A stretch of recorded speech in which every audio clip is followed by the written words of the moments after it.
Welcome to this episode of The World According to Irina Tsukerman, our very special series on the global politics on the KAJ Masterclass Live. Irina Tsukerman is a US based national security and human rights lawyer as well as a renowned geopolitical analyst. Her writings and commentary have appeared in diverse US and international media and have been translated to over a dozen languages. And every fortnight in The World According to Irina Tsukerman, we traverse the geopolitical landscape and delve into pressing international issues and gain insight from Irina's expert perspective.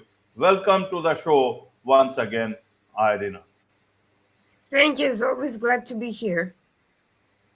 Welcome, Irina. So, in terms of, let's get straight to the Iran US deal, Hormuz reopening. How should we understand? It's very difficult to track even.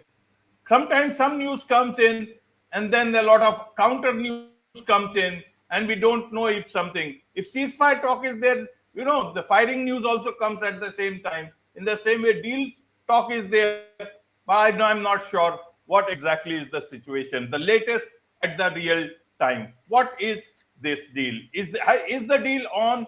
Is there a deal? Help us understand where we are on this thing called peace.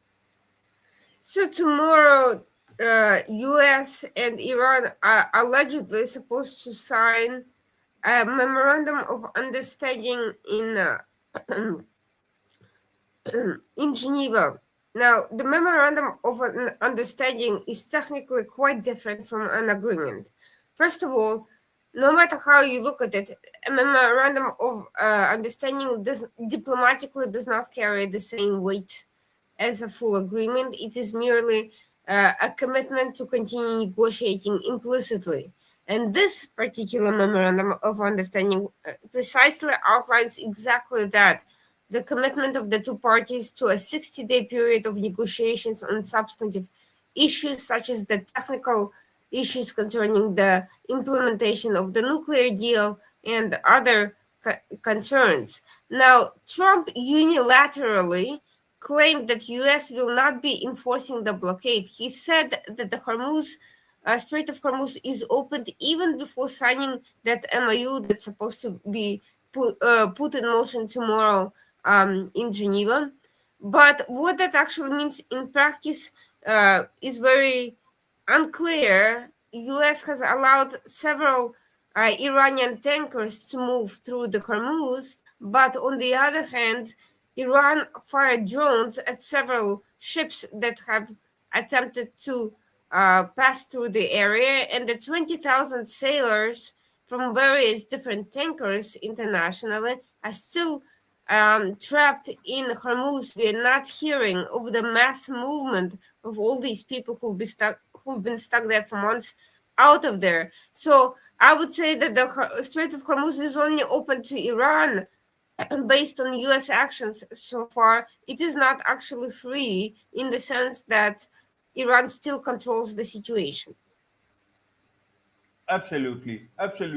So where is the world on this now? This seems to be just two talks between two parties, and if they sign it on, say, Friday, then what will they sign? This one, if I understand, they have signed electronically, then they will sign in person. But is it a deal actually, or is it agreement on a few points? And then we talk, later on that we will talk about that. How should we understand again? Is it a deal, or is it just a signing on a few points? And so that, some both sides get to claim victory in whatever way they want to. It is not a deal. It is not even a real commitment to a few points. It's only an agreement to continue talking. This is how it should be understood. If either side is claiming victory, it's very premature because this is not the final agreement on the substantive status of most of these issues. Certainly, it is not a nuclear deal.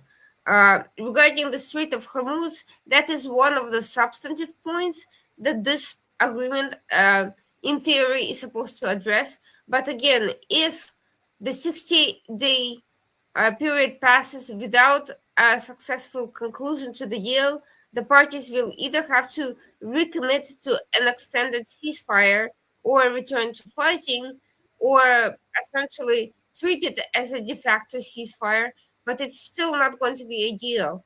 Um, and also, the opening of the Strait of Hormuz is implicitly contingent on the understanding that there is a ceasefire between the two parties. It is not an unconditional opening either by either side. Again, Iran still hasn't opened. Let's see whether it will stop its pressure on countries if it signs anything tomorrow. U.S. has already unilaterally lifted its blockade, as far as I see. But in terms of business risks, the countries are still acting as if the ceasefire has not, in fact, been extended, and that there is a high risk of being attacked if they pass through the area, which is the case because, as we have seen, Iran has fired on ships. Um, so the ceasefire itself is not clearly defined. The Strait of Hormuz opening is contingent on the ceasefire holding during the period of negotiations, and the negotiations themselves are not a commitment to any particular point. It is definitely not a final agreement. It is definitely not a treaty approved by Congress. So, whatever Trump may say, this is definitely not the final status. Now, there may not be a final status. Iran may never agree to sign the terms that US is demanding. We will have to see about that. The current situation is merely an interim understanding and an interim policy to allow the parties to essentially save face without having to resume hostility and to continue at least pretending to negotiate. Absolutely. So let me understand it for the audience. What is the difference between the ceasefire and then this electronically signed deal till now, and then in-person deal tomorrow in Geneva? Because almost everything seems to be the same, and people do not get anything from that. I would say that the electronic signing is provisional. It's essentially a commitment to commit. It's symbolic in the sense that it implies the change in policy, but I guess the physical signing seems to indicate a greater level of intent and commitment, and the beginning of the actual implementation period. From the moment there is a physical signing, Iran is also supposed to commit to the reciprocal policy of not attacking the ships and allowing the ships to pass through. And the full negotiations are supposed to resume immediately after the signing of the physical agreement. We will see if any of that actually happens, or for that matter, if the physical signing occurs. Let's recall that the U.S. has called on, has claimed that this interim MOU would be signed multiple times in the recent weeks, and at the last minute, Iran claimed that the understanding concerning even these provisional technical issues has not been reached and pulled its approval at the last minute. We will see if that happens again tomorrow. Absolutely. So, tomorrow what happens? Who are the invitees there? Who will be the ones signatories on that particular piece of paper document?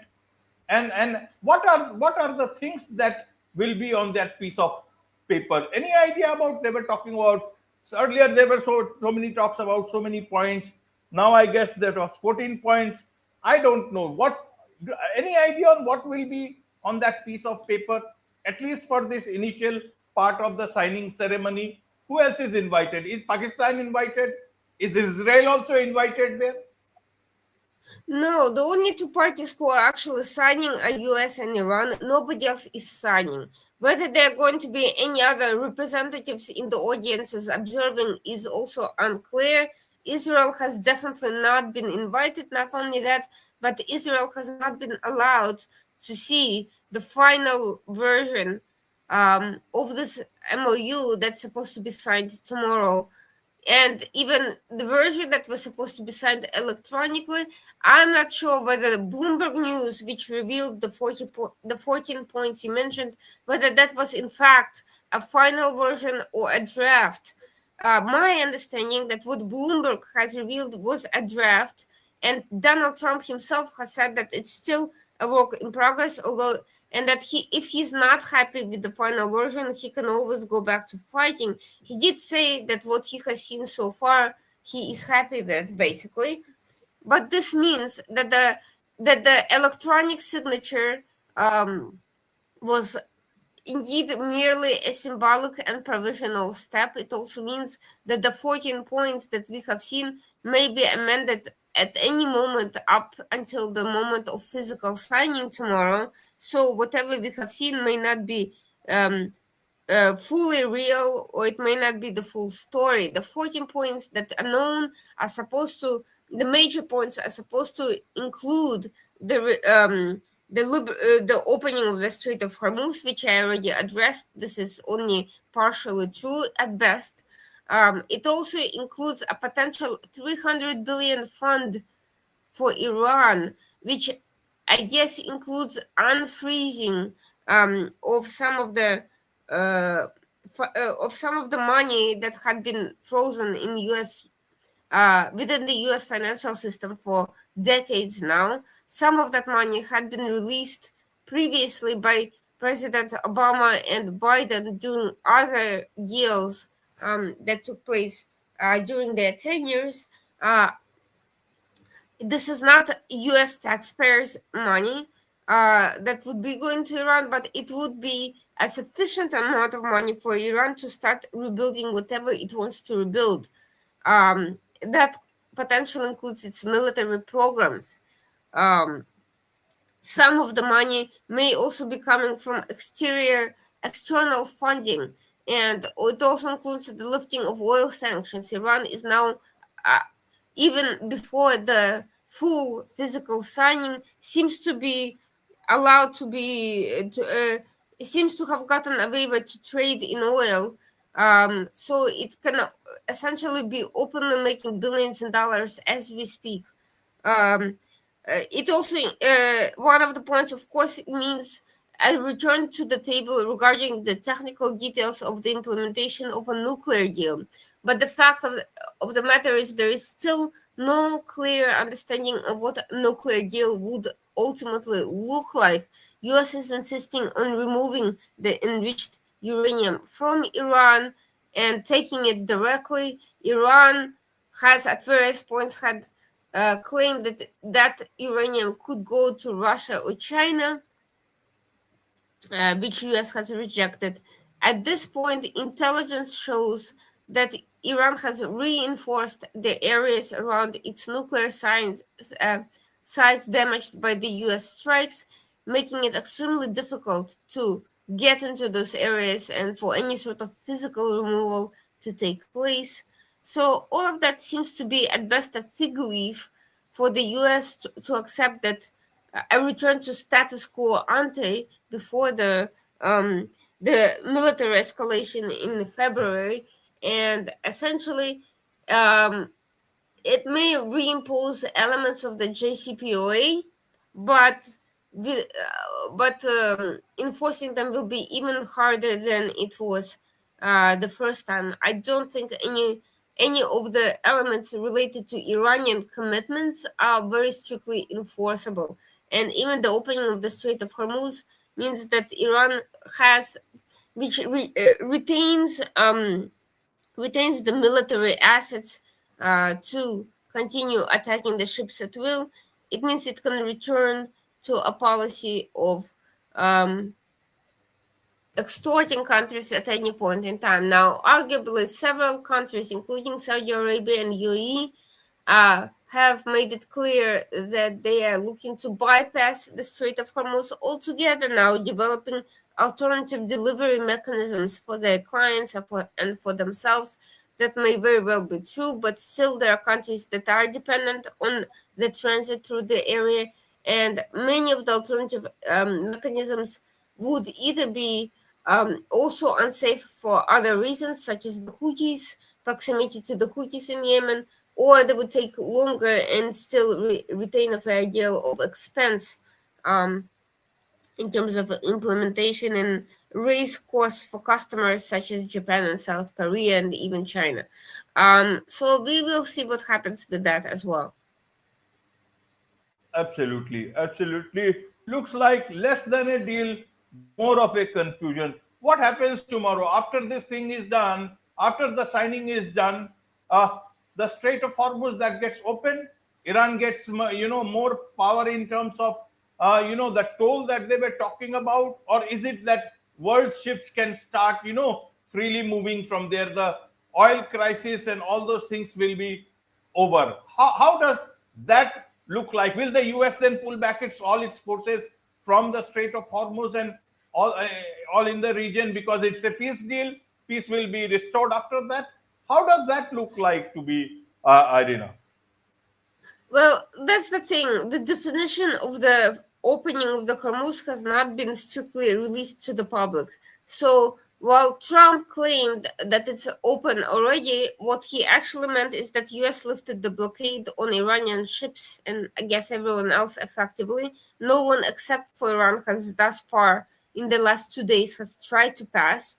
The ones who did were not stopped by the US, but they were fired upon by Iran. So I don't think too many countries will be eager to repeat that experience anytime soon. This means there's no enforcement mechanism to get Iran to stop attacking the ships. US is not attacking Iran back to force them to put an end to that. The other thing is, so clearly, I don't think anything will change after the signing of the ceremony. Um, the issue of the tolls that have already been imposed through bilateral agreements with several countries has also not been clearly addressed. It's unclear whether Iran means that it will continue to force countries to pay a toll for the freedom of navigation without firing at them, or whether it will allow them to pass as they had prior to Iran presence in the area. What is clear is that US will probably not be withdrawing its assets until the end of the 60-day provisional period and until there's a formal signing of some sort of a more comprehensive deal that addresses the merits of many of the other uh, claims US has made. It is a very expensive undertaking for the US. There's no guarantee the current ceasefire will hold the entire 60 days, so we could see additional disruptions and a very ambiguous status for these negotiations moving forward. Absolutely, absolutely. So, in your sense, Irina, how long will this deal hold? What are the challenges for this deal? And that that it will be more challenges in the next few months. The only one who is liking a lot of peace is President Trump, with lots of patience, lot of effort into this whole thing. Remember what he started with? He started with making everything all right, changing perhaps the regime, also wiping out the civilization. But now he seems to be loving peace a lot and giving it all the best he can. Well, the funny thing is, nobody can predict how long this will hold because neither party is predictable. Iran can decide to um, start enforcing tools or firing at ships at any point. It's not clear at which point Trump chooses to react with additional military action. So far, Trump has insisted on claiming that the regime has been changed and that it's acting better than the previous people, but it is literally the previous people, with the exception of a few high level figureheads.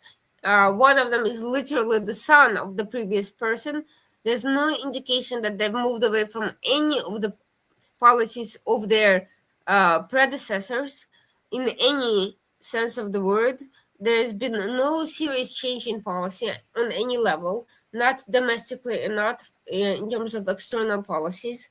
Um, Trump has gone as far as to claim that it would be basically unfair for Saudi Arabia to get a nuclear bomb, but not for Iran. Now, to make it clear, not only does Saudi Arabia not possess any sort of nuclear weapon, it does not even currently have a nuclear program.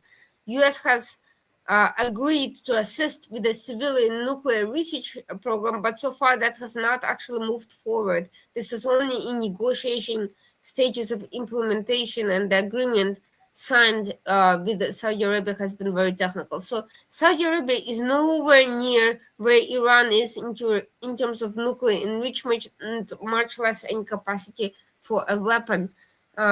So essentially, there is a serious concern that U.S. is greenlighting Iran moving forward with its nuclear program and conceding that U.S. may not be able to dismantle it at all. Absolutely, absolutely, Irina. What about Israel? Do you think Israel will be celebrating the deal along with President Trump the way it started together, when the war started? Absolutely not. There's a lot of disillusionment and anger and concern in the Israeli policy circles. They're shocked at this turn of events. They're shocked that Trump went from wanting a regime change and, at the very least, allowing Israel to take unilateral action to then essentially considering constraining Israel from taking self-defense actions in Lebanon, which Iran is insisting to be covered by the deal. U.S. is agreeing that it will not contribute any sort of backing to Israeli actions in Lebanon for sure. And increasingly, it looks like U.S. wants to stop Israel from doing anything that could endanger the deal, and probably not just during the next 2 months of negotiations. Now, Israel's security doctrine is to take unilateral action anytime it feels an existential threat. Hezbollah has not stopped firing at the northern borders in Israel, and there are still large portions of the Israeli populations that have been essentially IDPs within their own country since intermittently since Gaza, since 2023. So what we are seeing is an unacceptable course of events from Israel's perspective.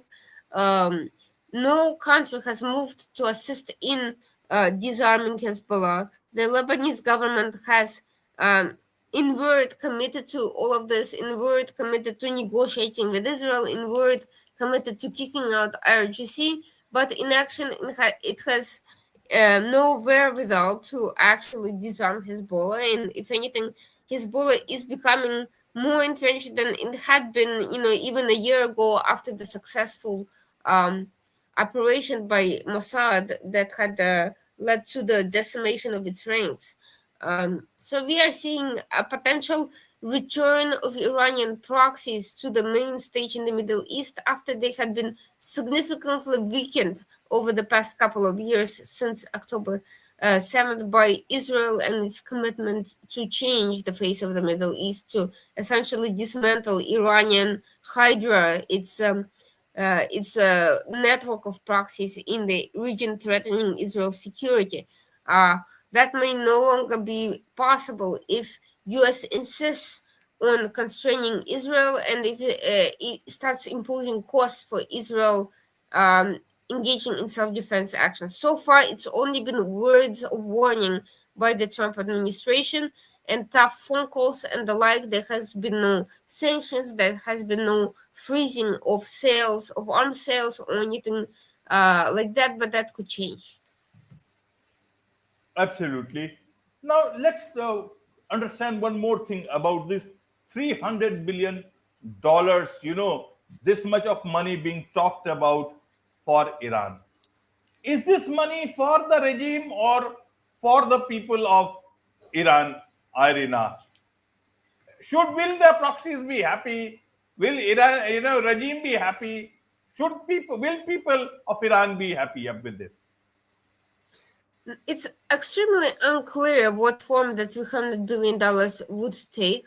Some are saying that some of that money had already gone to Iran. Others are claiming that Qatar would essentially be releasing the funding it has in its possessions.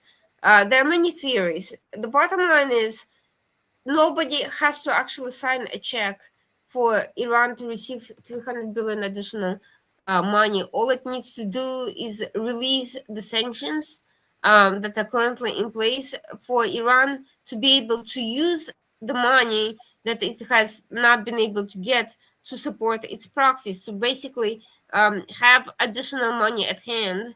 It doesn't have to be the money coming from the banks that are currently holding anything.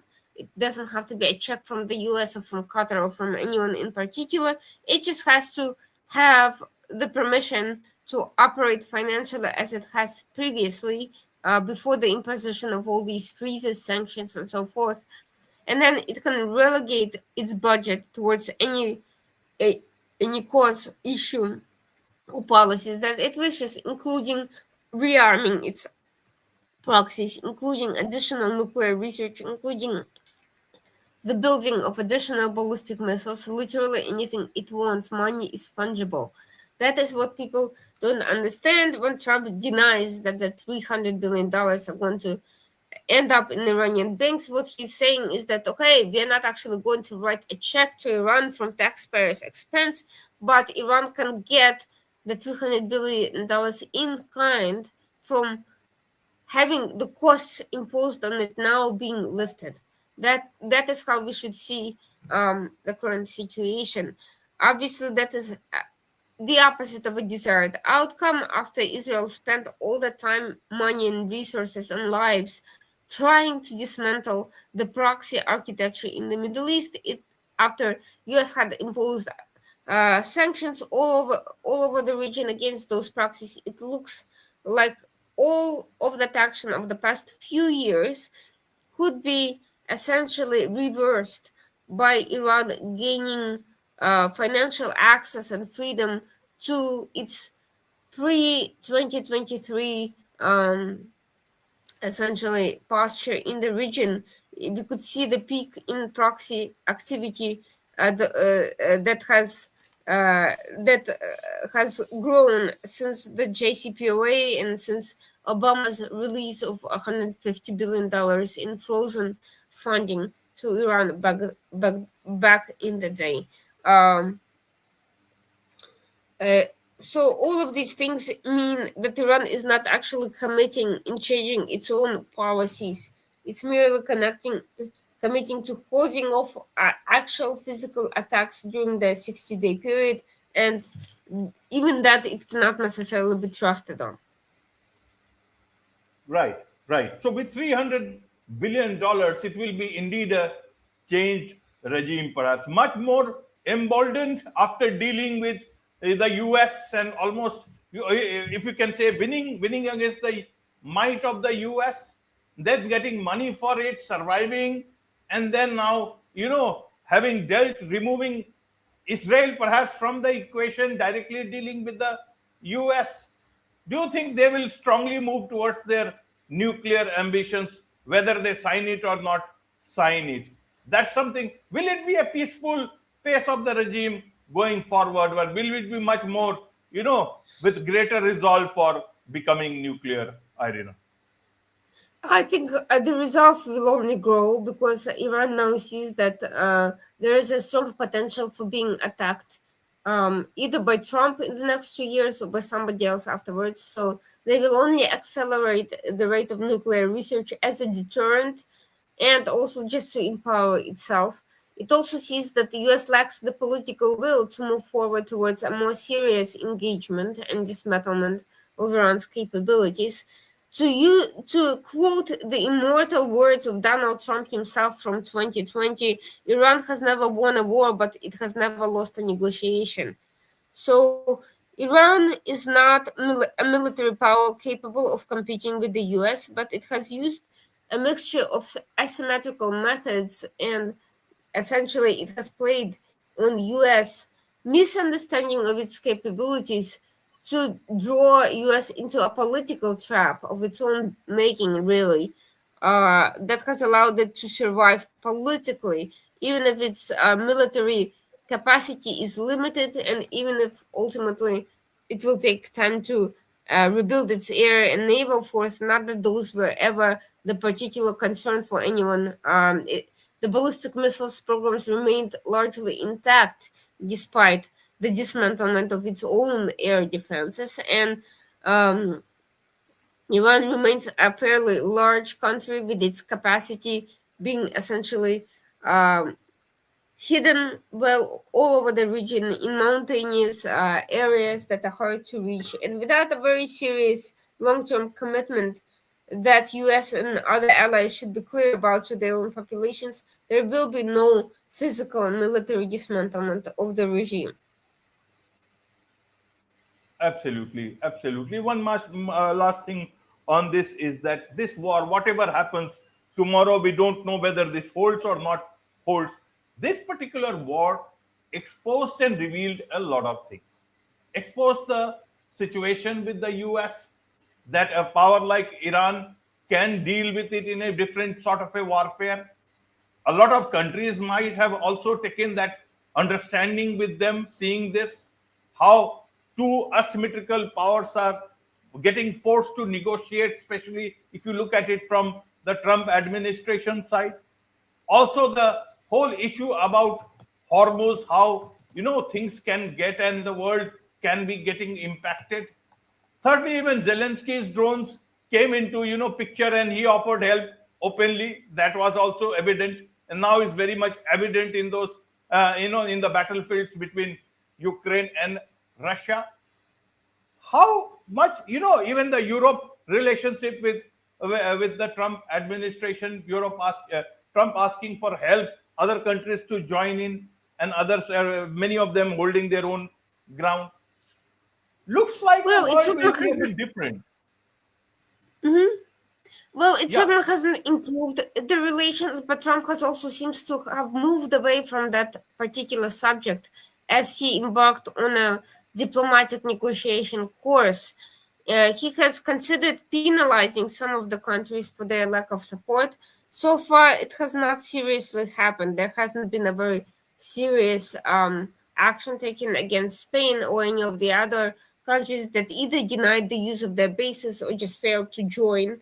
I don't think US wants to be fighting with the whole world. I also think that the European trade deal that is finally moving forward towards its ultimate conclusion, I think it's a far higher priority for Trump than whether or not any of those countries joined the war. Honestly, I don't think any of it would have made a difference. In terms of the use of U.S. bases or so forth, I think the issue was not the lack of access or the angle from which U.S. was firing. I think the issue was a serious miscalculation in Iran's capabilities, capacities, and geography. Um, and that is not something Europe could have helped with. I think they probably would have warned against the current course of action if they had been consulted. And I think they have a fairly good understanding of how Iran works.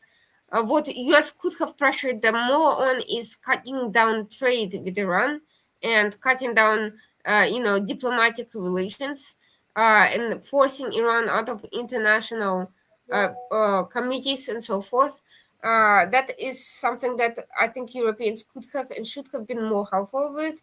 As it was, the European Union designated the IRGC shortly before the start of the hostilities, and UK is considering doing so now after Iran-linked groups in Europe engaged in acts of terrorism and sabotage. Europe is becoming increasingly aware of Iran's independent hybrid warfare actions destabilizing Europe itself directly.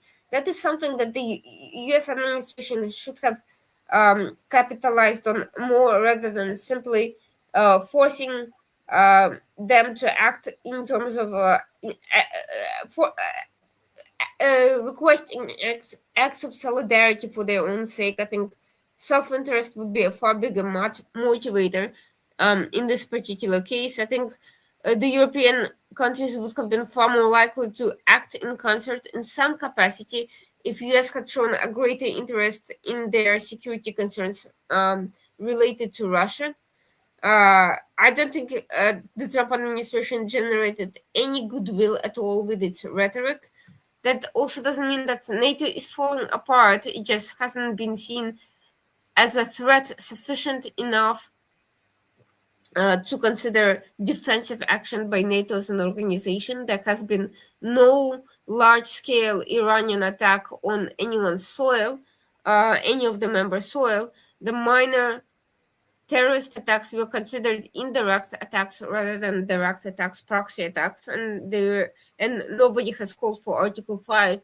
So Trump fundamentally misunderstood the nature of NATO's actions and when and where it's appropriate for the organization to act. And Europeans on their own have their hands full with Russia-related concerns, with the fact that they're under-equipped still to this day, even for much more proximate threat that they're facing. All of these things are real, the practical realities that need to be handled, and none of the discussions included those concerns. In fact, if anything, US only undermined any possibility of European assistance by delaying the delivery of weapons or canceling some of them outright. It canceled the planned delivery of Tomahawk missiles to Germany over alleged concerns about Russia. How Russia is planning to attack the US seems to be a mystery to me. They cannot even finish the invasion in Ukraine successfully. Um, so it's a little bit of a joke that they would plan some sort of a mass attack on US interests. The other issue is, of course, because of the war in Iran, other types of equipment got held back because US has expended so much, so many of the advanced weapons on attacking Iran. Frankly, had the Europeans gotten involved and also joined the firing squad, I think that would have made things worse, not better. I think even more badly needed weapons would have been lost in exchange for very low level accomplishment, military accomplishment, relatively speaking, which would have left Europe even more vulnerable and even more dependent on the US than it is currently. I don't think any of the countries wanted to increase their dependency on the US, even if they have trouble figuring out exactly how to decrease it. Absolutely, absolutely, Irina. But before we move forward to the other topic, one very quick comment, is the Strait open? This is from one of our viewers, and it's a very common thing to understand because it's a lot of confusion everywhere.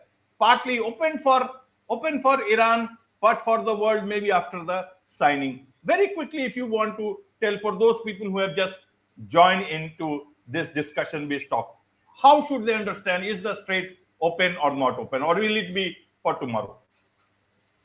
It's definitely not open, given that Iran just fired on several ships, fire drones. So unless they want to take the risk of that happening, or unless they want to send armed convoys to open up the strait and to escort their own ships, that's up to them, of course, but that is definitely not what they would call complete freedom of navigation. Moreover, aside from anything Iran chooses to do going forward from this moment on, it has already planted mines that need to be removed before anyone can pass safely without the risk of an explosion. Several European countries committed to assisting in demining efforts, but that would also require for Iran to not fire on demining ships in the area. We will see if that happens. For now, I would say wait until um, Iran clearly demonstrates its commitment to allowing safe passage. Right, but from President Trump's side, they have allowed Iranian vessels. From that point of view, it is open. Correct. It's a unilateral U.S. policy. It's not actual full freedom of navigation. That's how I would put it. Right, right. Let's now move on to something, there is a lot of debate whether who won in this particular war, but let's move on to the World Cup. How should we understand? Jointly hosted by the US along with other couple of other countries. Is it going to be a win for the US here in terms of economically, in terms of politically? How should one understand that? Well, FIFA has kicked off, thankfully, without any major incidents so far, in terms of security at least. Um, but there's been complaints about shortage of tourists, of visitors, empty seats at stadiums. Uh, there's been minor scandals about referees from third world countries like Somalia not being able to allowed in for the games, and concerns about the Iranian team and escalated security personnel around that. Um, the good news for the US, it didn't have to actually spend too much money on all of this because a lot of the infrastructure for FIFA has already been built. It exists. So it didn't expend all that much to try to expand it. It has relied heavily on existing NFL and Major League facilities. But the security costs are expected to be substantial and could exceed initial projections. In several areas, for instance, the U.S. authorities have had to enforce bans on amateur drones being used in the vicinity.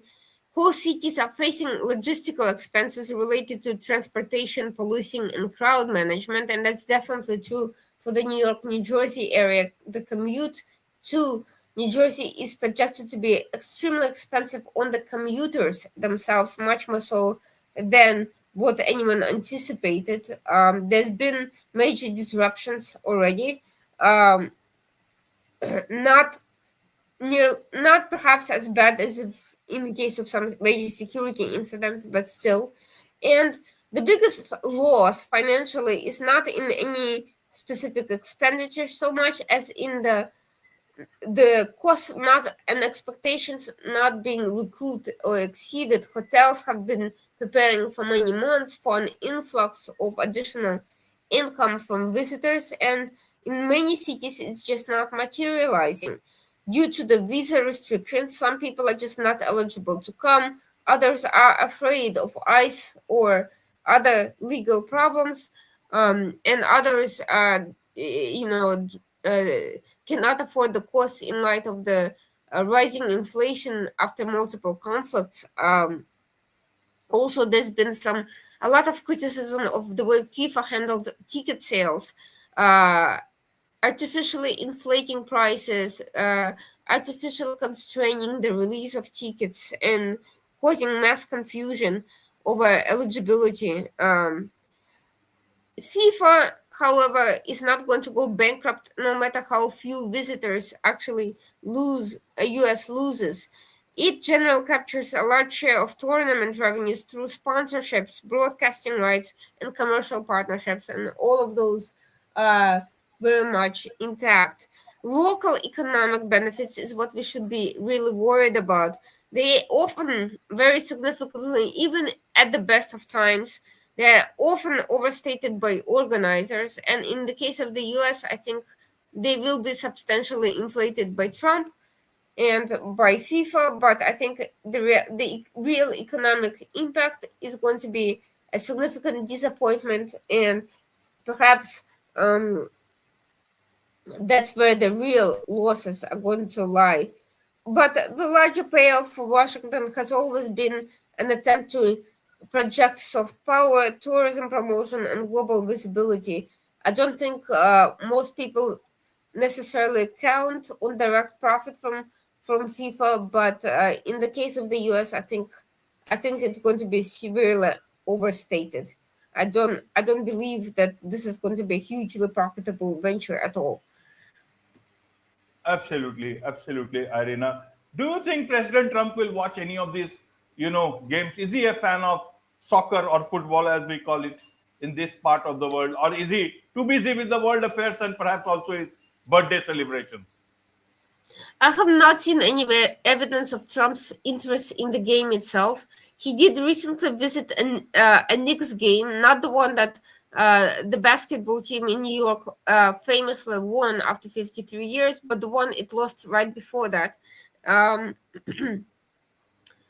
so it's not that he's a huge sports fan outside golf necessarily. It's that he likes visibility of attending mass gatherings in whatever capacity, whether they're cultural, athletic, or just mass rallies and making himself present and becoming a center of attention. So, in that sense, it's entirely possible that Trump could attend one of the final games just for the sake of attention or for the sake of making deals with present high-level visitors.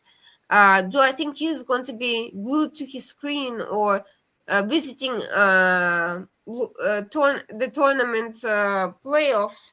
I doubt it. He has been traveling to the G7 summit. He has been busy with the Iran negotiations, and he's now talking about returning to the Ukraine issue in full measure. So he is likely to be too preoccupied, even if it were within his sphere of interest, which it really has not been a priority for him at all. Absolutely, absolutely. Let's touch on the other aspect of this Washington D.C. About telling about Anthropic, and suddenly it's halting its access to a lot of places, including to its advanced models. Especially Fable as well as Mythos. How should one look at it from a, tech is becoming more and more political, Irina. How do you see it? How do you think the world is seeing it? Do you think now they will all think about their own, uh, own AI models, which will not get compromised during such directives? I do think that there is a push for digital sovereignty in Europe, especially. There are several companies like Helsing that are looking to compete with the with intelligence gathering AI linked companies. Uh, uh,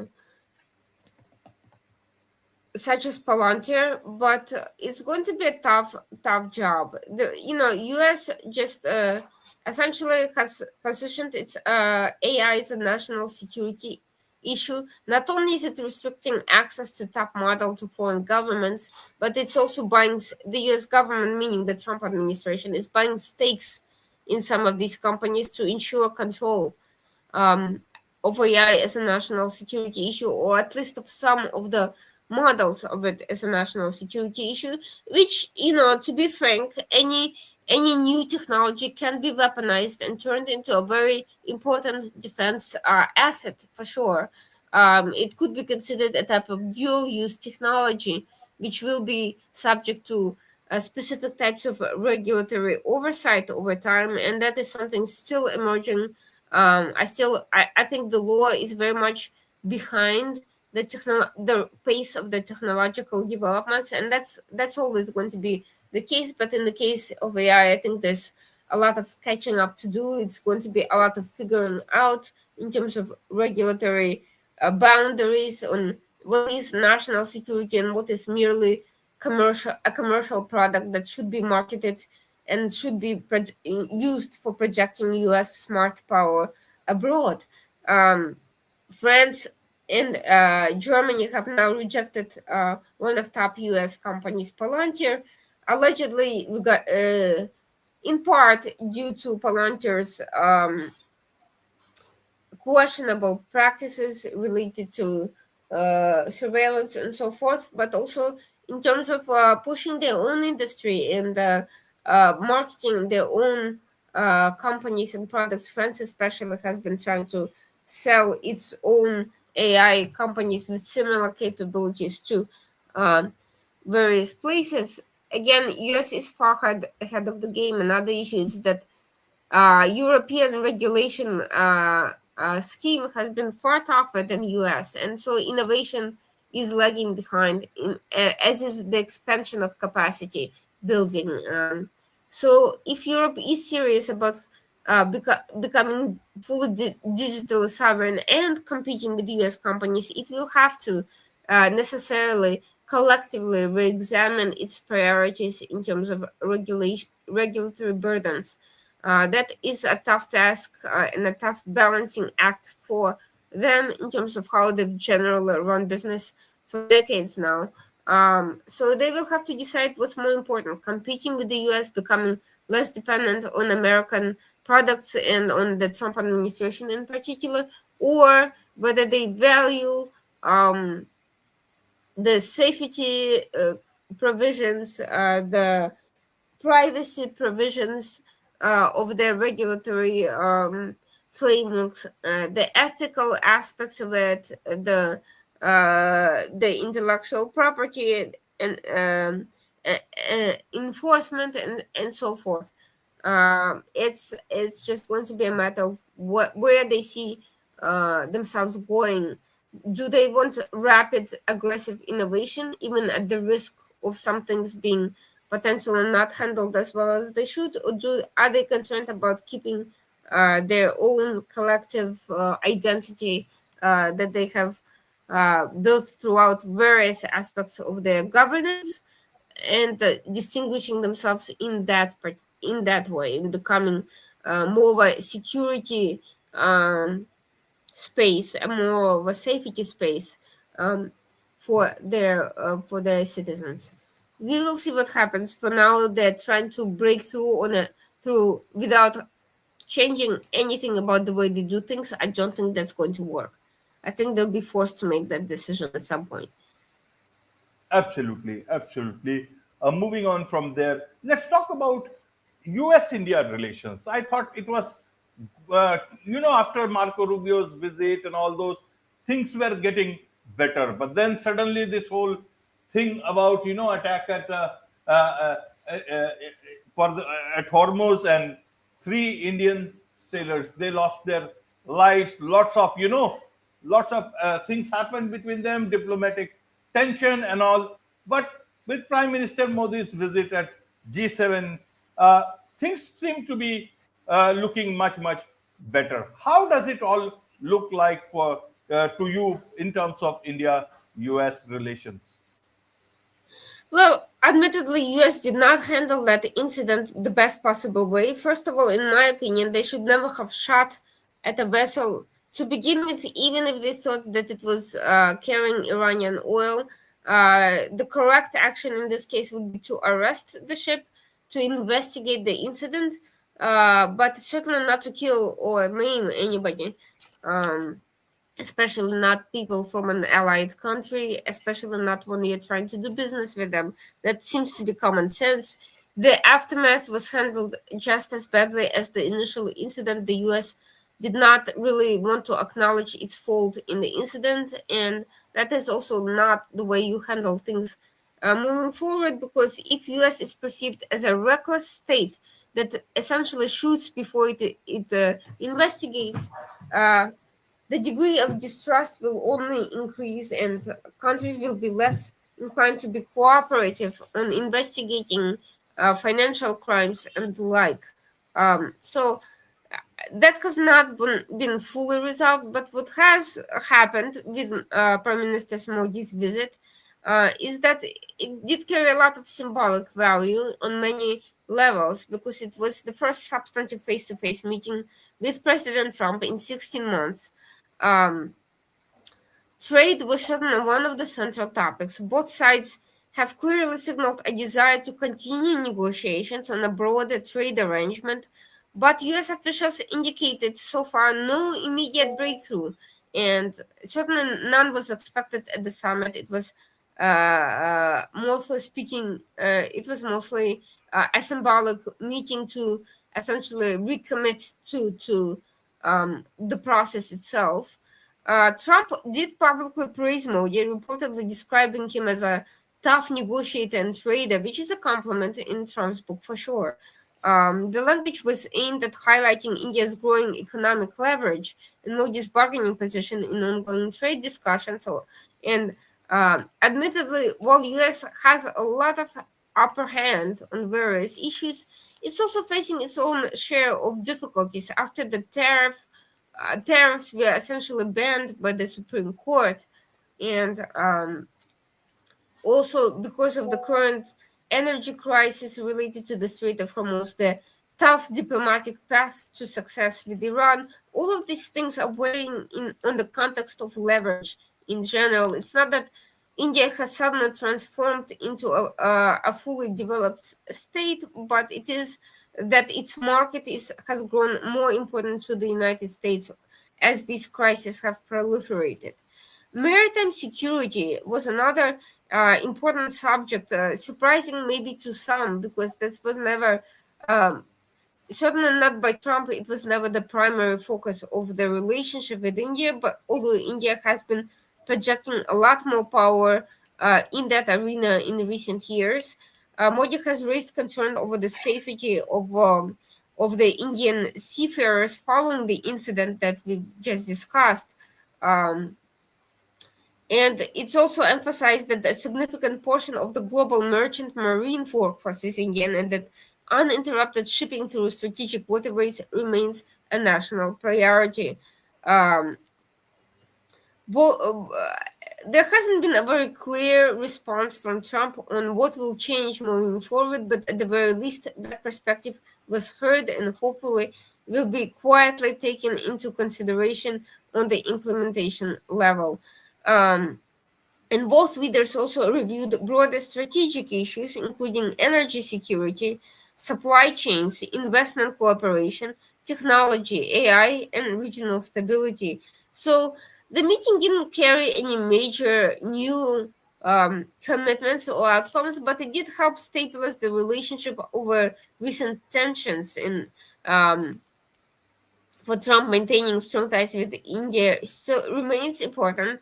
New Delhi is increasingly viewed as a critical balancing power in the Indo-Pacific and an important partner on technology and manufacturing diversification. And from India's perspective, preserving close relations with Washington while maintaining strategic autonomy remains the objective. India continues to seek cooperation with the US without aligning itself fully with any particular geopolitical bloc. So obviously, there's a lot more to gain from cooperation than from continuing to distance, especially in light of all the crises that have already arisen around the world.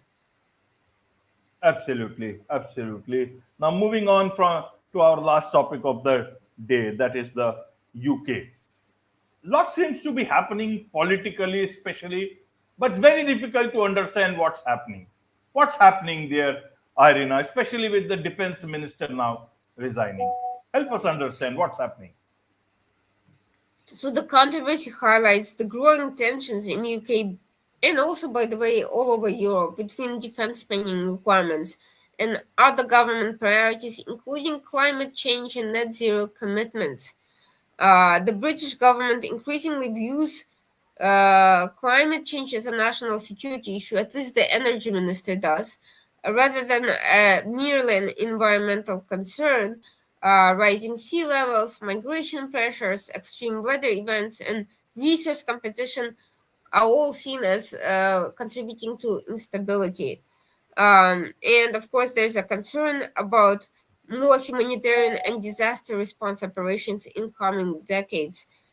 Climate consideration is increasingly embedded in everything from infrastructure planning and logistics to military resilience. But on the other hand, none of it is seen as an immediate dire threat, as opposed to Russia's almost daily threats to UK, growing terrorism-related concerns, Iran's greater activity in Europe, um, and the fact that UK simply lacks a serious defense budget, and that money has to be allocated from somewhere.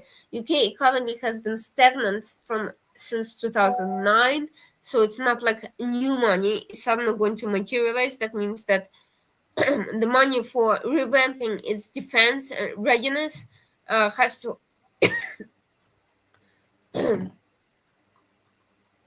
come from an existing pool, which means something that is not considered an urgent necessity, which means climate change. Critics are arguing that immediate threats should receive greater attention. And this debate reflects competing definitions of security. But for others, it's also a clear issue of misalignment of priorities. Yes, it can very well be true that climate is related to security, but is it? But are climate-related security issues the most pressing points at the moment compared to the more immediate actionable threats?